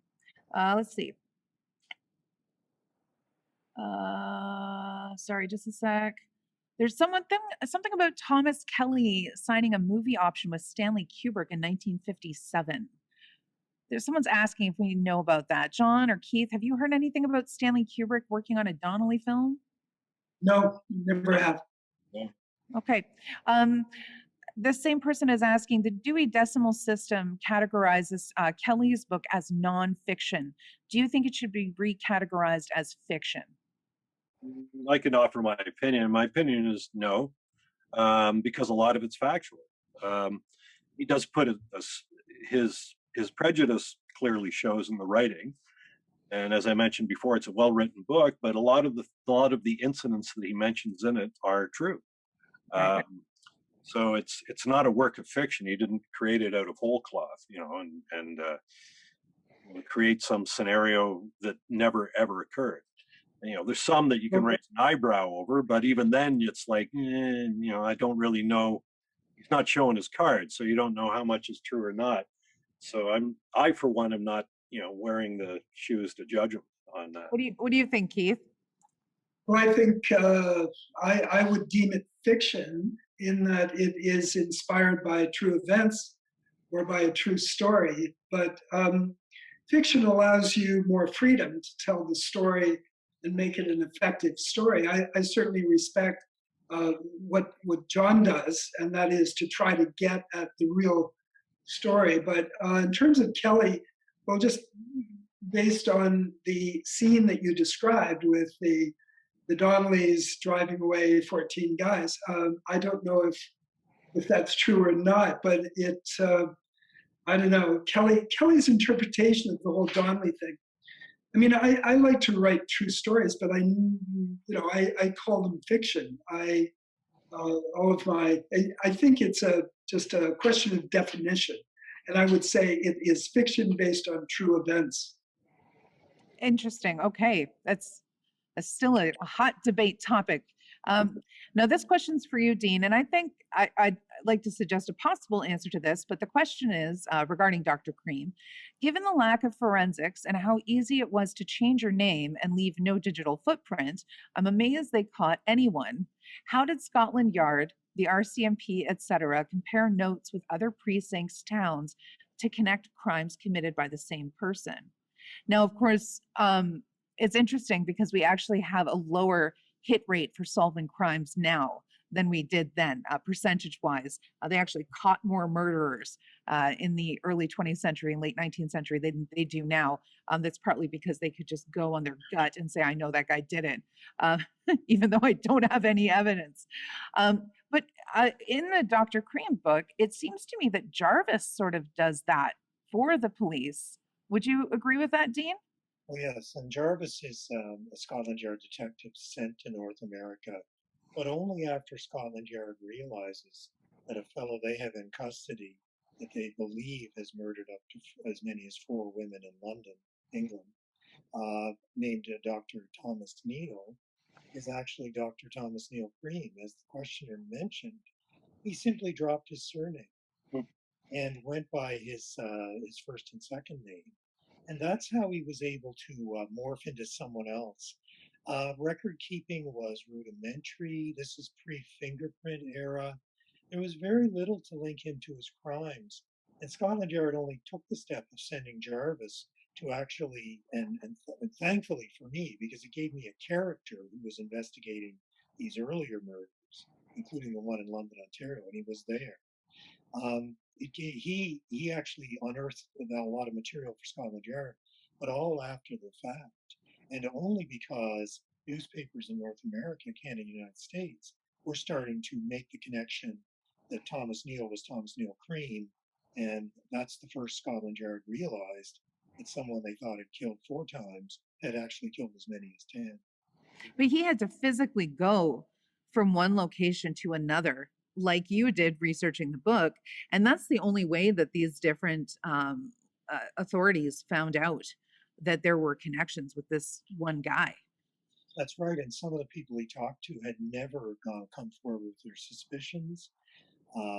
Some of the and he actually missed a couple of murders in Chicago that are very clearly from the newspaper coverage I unearthed. Very clearly, yeah, they were Cream's patients and the same pattern. But yeah, it was. I mean, the world. He had the telegraph. Steamship could get you across the ocean in 5 or 6 days. The Victorian era was an era of communication of breakthroughs, but it still meant that one person really had to go to the ground and connect the dots. Um, I do have a question for you about that because I mean, it's from what I know from studying criminal behavior, it's pretty clear to me just from a basic logic standpoint that, of course, Dr. Cream is not Jack the Ripper. It's just obviously different paraphilias and pathologies. Have you done any sort of behavioral science analysis of Dr. Cream and his modus operandi and his signatures? I mean, I find him very fascinating. It's a very unique profile to me. Well, there was quite a bit of debate in the press at the time, and the British Medical Journal was very interested because he was a doctor, but he never pleaded insanity. Interestingly, there were 4 forensic alienists, as they were known then, or psychiatrists, in the courtroom during his trial in the Old Bailey, taking notes, because the prosecution was convinced that this would be the card he'd play in defense. He would plead insanity, but he never did. And that evidence is lost. I could not find that evidence if it was ever retained. So it meant that, it's difficult. I think it's important to get a sense of what people at the time thought about him. I did look at some contemporary assessments of what motivates serial killers, but I wanted to avoid becoming sort of a pop psychiatrist or putting him on the couch, sort of this at this distance. There's quite a few. I mean, there's really no obvious, a few obvious things in his past, but no abusive childhood, privileged background.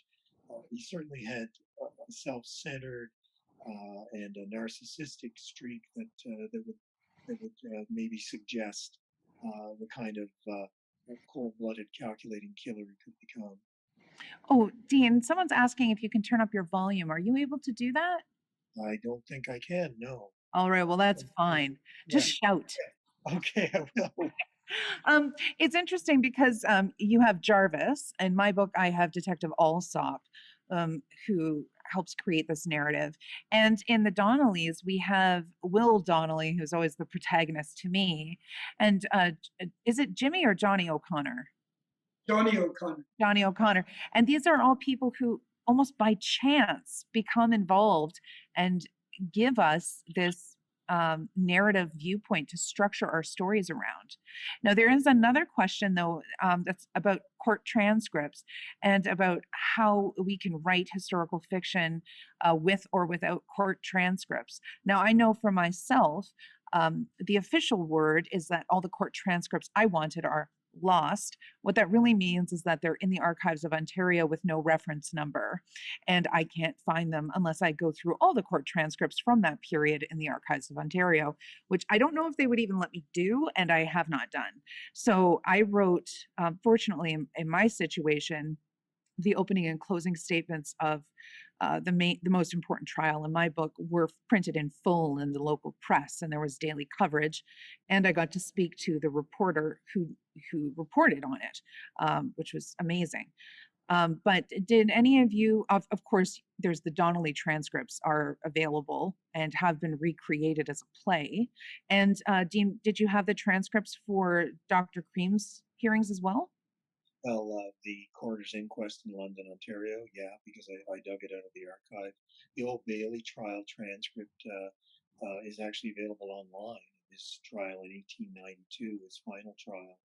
And in my period, and I think John and Keith would know this too, you could often get a verbatim transcript from the newspapers because the newspapers were the court TV of the time. We talk about, is true crime a new thing? Well, in 1880, people were reading every word spoken in court, filling column after column of their daily or their weekly newspaper. So if that doesn't show that there's been a long-standing interest in true crime, I don't know what does. It's sometimes those newspaper accounts are so fascinating. I remember the one about Susan Cadeau and her funeral. She was a little girl who was murdered in London in 1957, I believe. And there's a woman who stands up wailing and screaming and runs out of the funeral. I mean, it's very exciting stuff. We don't get that kind of newspaper coverage. I know recently there was a very dramatic attack here in London, not far from my house, where a woman was stabbed, I think, in the head by her daughter in their driveway in the middle of the afternoon. And it was like very dramatic. I mean, really. And but you could only find out about those details on Reddit. I mean, the newspaper said something like there was an assault on a woman, and police are looking for anyone with information. I mean, there's nothing. And you would never, the historic newspapers would have written about the dripping blood and the screams, and the neighbors would have all come out and given their, oh, I knew those people were trouble back when I yelled at them over my pie or whatever. I don't know. John and Keith, did you use trial transcripts at all in your work? Or was it newspapers more? Well, sorry, go ahead, Keith. Oh, just I every chance I get, certainly if there's if there's a trial, I've written a fair bit of courtroom stuff, and you want to see the transcripts and try to, I mean, for instance, in this Coppermine story of Sinizniak and Luxor, there is brilliant oratory between the defense and the prosecution. And I got all of those court transcripts in Edmonton, and that was amazing stuff. So I do, mind you, I should say I rely a lot on books, because usually in projects, certainly in the scripts that I write, there's usually a book attached, and someone has worked hard on going through the transcripts already. Although I do enjoy that primary research. Ooh, John, yes. Did you use the transcripts? Yeah, well, Archives Ontario was very helpful there. The newspapers, as you indicated, were also very helpful at the time.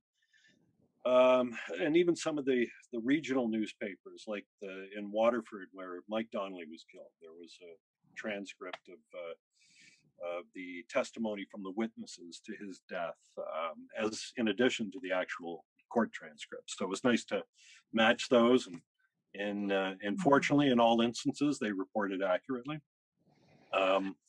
So yeah, I use transcripts wherever possible in that, because when I have dialogue in the book, I wanted it to be accurate. Mainly because I recognized that what I was doing, in a way, was fashioning a platform to let these people tell their own story in their own words where that was possible. So, in a lot of cases, and I reference Bruce Lee again, a lot of people, when someone becomes popular or garners a following, there's no shortage of people that want to tell you how that person thought and what they would do and what they wouldn't do. Mhm. Oftentimes, that's 180 degrees away from what they actually said.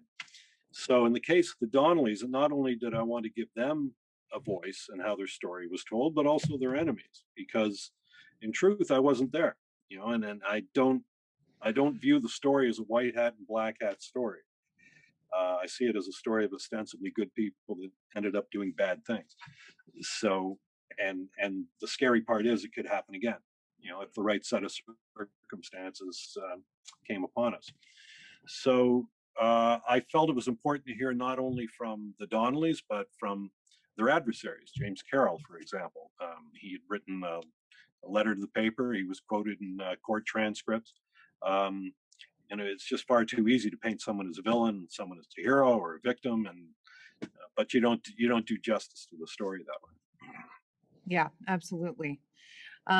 There's one last question I'm going to ask before we wrap up. And before I ask that, I just want to let people know that Brown and Dixon Bookstore does have the Donnellys book in stock. We are getting the case of the murderous Dr. Cream shortly. It is arriving. And we haven't managed to get any copies of Cursed yet, but Keith, I would love to get some copies in the store. And I encourage you to read the books by all three of these authors, and keep in mind that they do benefit from your purchase no matter where you get the book. So if you need to get an ebook or an audio book, however you need to listen or read, that's very welcome, and it's very helpful for everybody. It's really, Canadian authors really do need your support. Very successful Canadian authors still need your support, no matter how successful they seem to be to you. They still need your support. It's not none of us are in this for the money. So the last question I saw in the Q&A, which I thought was incredibly compelling, was about H.H. Holmes, who I also know has been suspected of being Jack the Ripper. There was a whole multi-part TV series with one of his descendants, and they went on a hunt. And of course, when I read your book, Dean, I also thought of the Eric Larson book, Devil in the White City, which is incredible. And something the books have in common is that level of research, and both in Chicago. I'm not recalling off the top of my head the years H.H. Holmes was active in Chicago. It's the World's Fair is the same time period. do H.H. Holmes and Dr. Cream overlap at all in their times in Chicago? They do not, because Cream was gone from Chicago to a prison in Illinois in 1881, and H.H. Holmes was 1893. The World's Columbian Exposition was where he found his victims. So Cream's career was done the year before Holmes got started. Yeah. Okay. That was a cool question, though. The idea, of course, we always want them to intersect. You know, the Zodiac killer was also involved in the assassination of JFK and Roswell, and everything's connected in one long, amazing narrative of humanity. Um, I'm so pleased to have talked to all of you. I wished it was in person in a pub or in my backyard around a fire. I think we have so much more we could talk about, especially if we got a little cozy. I'd love to bitch and moan about privacy rights and my inability to gain access to people in the penal system. But do any of you have any thoughts or anything you'd like to share finally about murder in the Forest City? Keith. Well, I wanted to say that I have huge respect for what John and Dean do. Um, so that's why I use the word fiction, because what I do is to fictionalize true events based on real events. And I do have lines in the sand that I don't want to cross. You know, I say I want to tell I may manipulate facts, but I want to tell the truth. And actually, I have a tattoo here that, that says, that kind of really does summarize what I do, which is everything here. It's a quote from Mark Twain. Everything here is absolutely true, except what isn't. And it should have been. Well, Keith, we wanted you here. Your work is important, and I think it's a good book. And I think Mark Twain's right. I know Orlo Miller would agree and would definitely have enjoyed your book. Yes. I mean, I love Orlo and Kelly. You know, they're kind of the polarized versions of the Donnellys. And anyway, I look forward to reading John Little's book. Yes, yes. And Dean, did you have any thoughts before we go? Well, just one thing that I discovered in my journey to research Dr. Cream was just how much of how important the crime he committed in London, his year in London, was to his later career. Just how his habit of writing letters and deflecting blame, the way him being a doctor helped deflect suspicion. And actually, it was an open verdict. It was a verdict of murder. Everyone in London seemed to think or believe Cream had done it, but he was able to leave town without being arrested. And so both sort of the template was set there. And unfortunately, his career could have ended and should have ended in London, Ontario, but he went on to kill at least another 8 people. Oh, one of several serial killers that could be said of, actually. That's interesting. And there was a talking point I neglected to discuss, which was about women and the less dead, and also about how we blame, how the Donnellys became villainized so that we could blame the victim there and feel less bad about the murders. And, of course, women who are sex workers, we can blame the victim. And that's something else to think about. So that is something I forgot to bring up. And I'm sorry, you mentioned it briefly and it would have been a very good talking point. So maybe next time we meet. And John, did you have any thoughts? Well, I don't really have any particular powerful close to give you other than an interesting thing that occurred to me while I was writing the book was that I was receiving an education about Canada, which I didn't receive in school. I learned about things like the railway scandal and John A. Macdonald and the sort of the backroom deals that were going on and the nature of politics. Upper Canada and Lower Canada, and all things that I never really, I'm almost embarrassed to admit, I was never taught in school. it was like Canada was born adult, as well. But to me, I guess what I saw was parallels between the Donnelly family and the growth and the evolution of Canada. I thought that they, in many respects, were every bit as much of the fabric of Canada as the ships that brought the immigrants across the seas, or the land that needed to be cleared so that farms could exist and flourish, or the backroom political deals that I touched on that lined politicians' pockets and brought the railway that interconnected the territories of the new Dominion. They were part of all of that, and both the family and the country had shared the same desire for autonomy, for opportunity. Both had struggled to crawl out from under the thumb of British rule at the time, and they made the dispossessed feel welcome in their homes. But like Canada, they both had their dark side, and that's what's so intriguing about the story. At least to me, it gave me a better understanding of my own country. Yeah, it's interesting how reading about true crime, you end up learning so much more.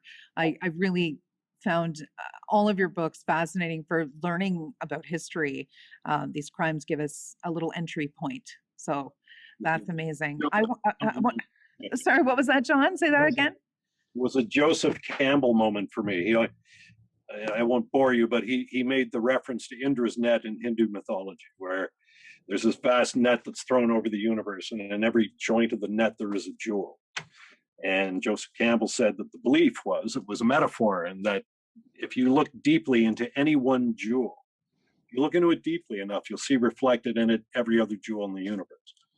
And so when you look into one topic, Keith's a great example of that. He goes into the Donnellys and what blossoms from that ability to write a work of fiction based on the facts that he has observed. There's other things you learn. In my case, I learned more about Canada itself and in some respects, about human nature, which came out of it. I'm sure Dean has gone into his research and come away with knowledge on topics he wouldn't have thought he was even investigating. That's the beauty of looking into that one jewel, as deeply as you can. I think that's very profound. And that was why I wanted to show you that piece, the James Rainey Jack Chambers piece as well, because here we are talking about murder in the Forest City over 50 years later. And there's still this sort of collective unconscious moment bringing us all together, where this one geographical location has been host to these demons. And well, London's evil, let's be honest. Hey, you're talking about my hometown. I lived here my whole life, and I'm never leaving. Everybody knows it. If London's evil, then so am I. Well, there you go. Apple doesn't fall far from the tree, right? Well, it's been a wonderful pleasure talking to all of you. You're venerated authors, award winners, great careers. You've written wonderful books. I'd encourage everyone to buy them, read them wherever you get them, or however you consume them, please do. And thanks for joining us here at Words Fest. We really appreciate it. Thank you, Vanessa. It's been a pleasure, Vanessa. Thank you all so much. Thanks. Have a great night. Bye now. Bye. Bye.